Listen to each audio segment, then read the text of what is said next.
Hello guys, welcome to my channel. My name is Mizzweets, and in this video today I'm actually going to be doing a spiritual interpretation of a movie that I recently saw. If you've never been to my channel, I typically do tarot readings. Normally I do free tarot readings.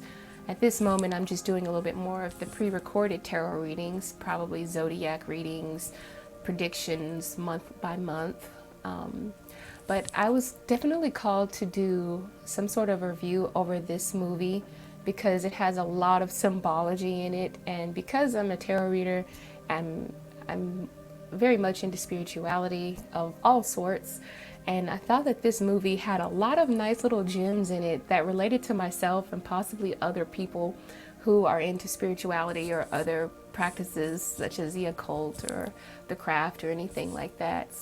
Now, the reason why this movie stood out to me is because, like I said in the intro, it had a lot of high spiritual symbology and very much reminded me of lucid dreaming as well as astral projection.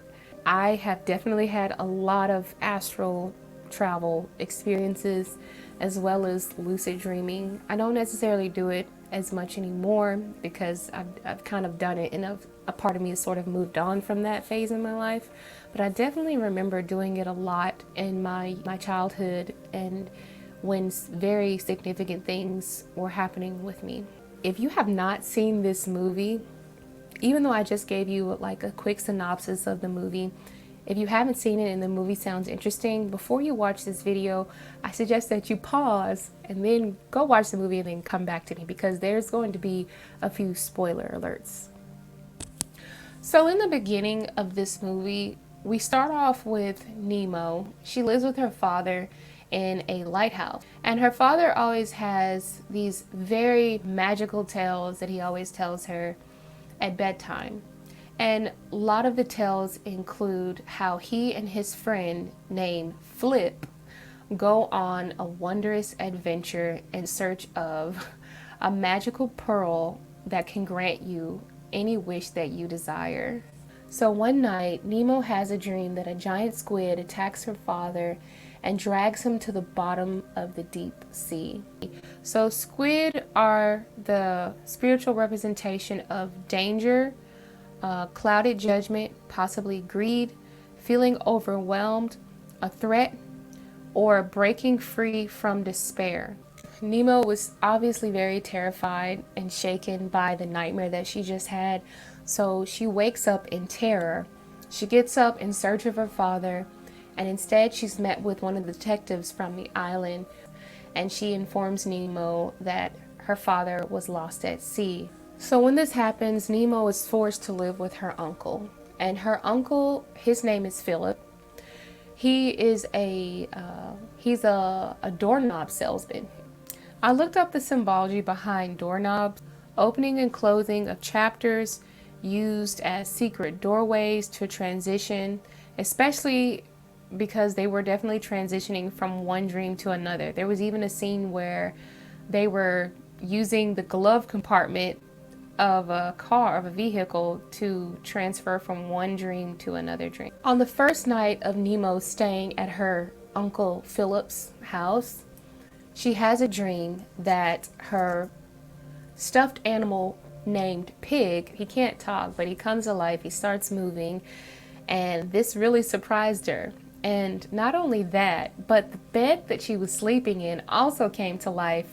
It grew legs and it walked out of her bedroom window onto the streets and into the ocean and took her back to her childhood lighthouse home.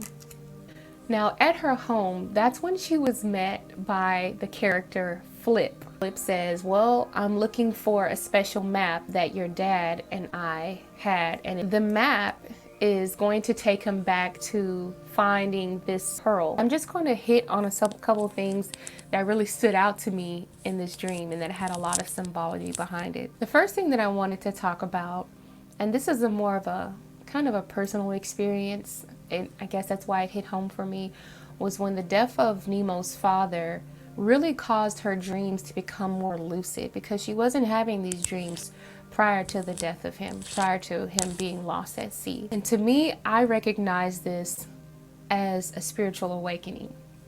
Now, the reason why I say I recognize it as a spiritual awakening, because I believe that for myself, well, my mom, she died in 2012.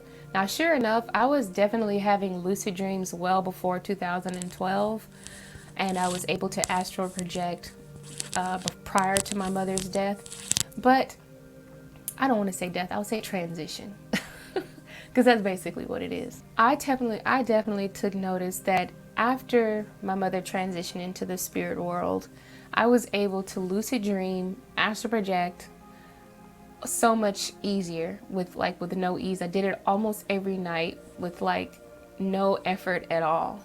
It would just happen when I didn't want it to happen any day. It was unpredictable until I actually learned how to do it on my own. Very similar to how Nemo develops the ability to astral project or to lucid dream at will. There were at least 3 other characters that Nemo and Flip were able to come in contact with. And it turns out that these characters were not just characters, that they were actually other people who were deep in Slumberland who were actually just asleep.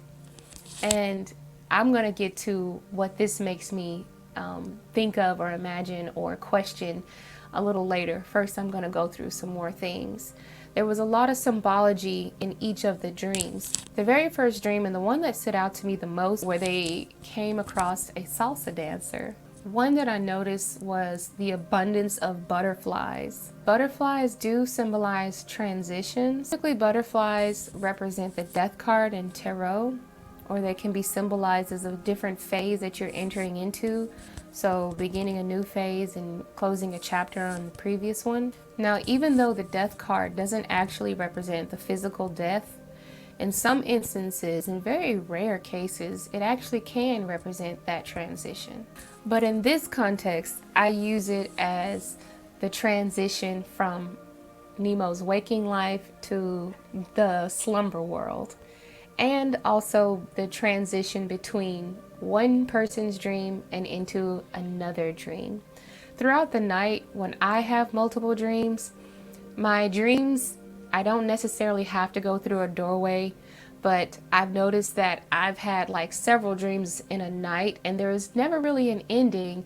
It just kind of slipstreamed from one dream to the next, and both of them had completely different settings, just like in this movie. A lot of them had completely different characters, just like in this movie, and neither one of the dreams really had anything to do with the dream that I had prior. Another thing about this dream, in the scene of the salsa dancer, there was a lot of musicians there and other dancers there, and it was so cool because they were made out of butterflies.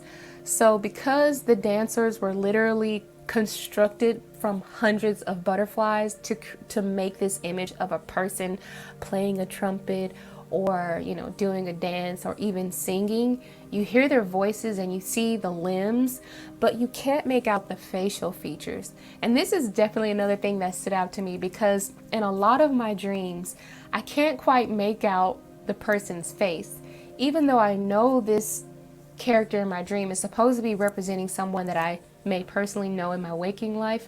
I could never really see their facial features, but I do know one thing, that anytime I was able to see a person's true facial features, to me it represented that that person was actually dreaming with me, or either I was dreaming of someone who had transitioned over into the spiritual world. So in one of the scenes, there was this maniac dumpster driving person behind this wheel, and they don't discover that it's actually a kid who turned out to be asleep, and they were all dreaming the same dream, or either Flip and Nemo were inside of the little boy's dream while he was driving his garbage truck, his cool garbage truck.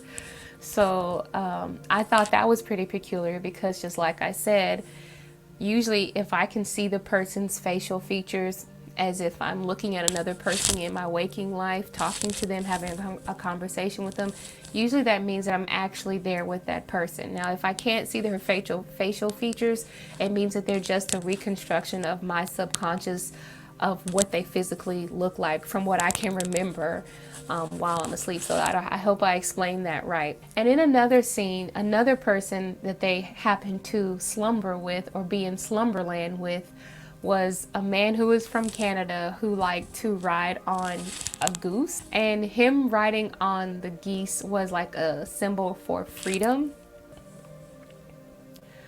So real quick, I had to kind of Google a couple of these meanings, and one of the images or one of the scenes in the movie depicted the moving pictures on the wall. And so it says, dreaming of moving pictures proves that you are good and open mind. You like to support others and you know that you're being good with people around you. Dreaming about moving pictures suggests that you have never really run out of abundance and that you always will have enough. Okay, so the way that kind of correlates to this movie is the fact that Nemo begins to trust Flip in his journey to finding the magical pearls. She also has her own intentions on finding the magical pearls because she wants to get a chance to see her father again. So at some point in the movie, Nemo and Flip sort of, I guess you say, they fall out. And their personal agendas kind of don't match each other anymore.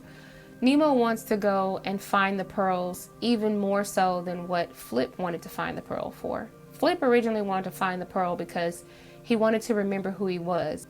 After a while, Flip changed his mind. He said, I just want to stay here in Slumberland. I'll be fine. He decides to stay in Slumberland and stay asleep. So one day, Nemo decides to sail off by herself in the waking world back to her lighthouse. On her way to the lighthouse, she gets hit over the head and she falls asleep. When she finds a magical pearl and she makes her wish and wishes that she could see her father again. In the room, it's very subtle to notice, but there are other butterflies around. Now, earlier I had mentioned that butterflies do represent a transition, but in this context, the butterflies represent a peaceful transition, meaning that there is some sort of beauty in this transformation or in this closure, in the ending of this chapter. So basically it's saying that Nemo does find closure after her father is able to deliver messages to her. Now, I really enjoyed the movie a lot, and I'm definitely going to watch it again. I've only watched it once. I probably should have watched it more than once so that I could have given you a better review. And I thought it was pretty interesting. So if there was anything that I might have missed in this movie, or if you have any special takes on this movie, leave your comment down below. I hope that you guys like this video. I would definitely make more videos like this, or hopefully I can practice at it and get better at doing essay videos. Thank you for listening to the video, and I'll see you next time. Bye.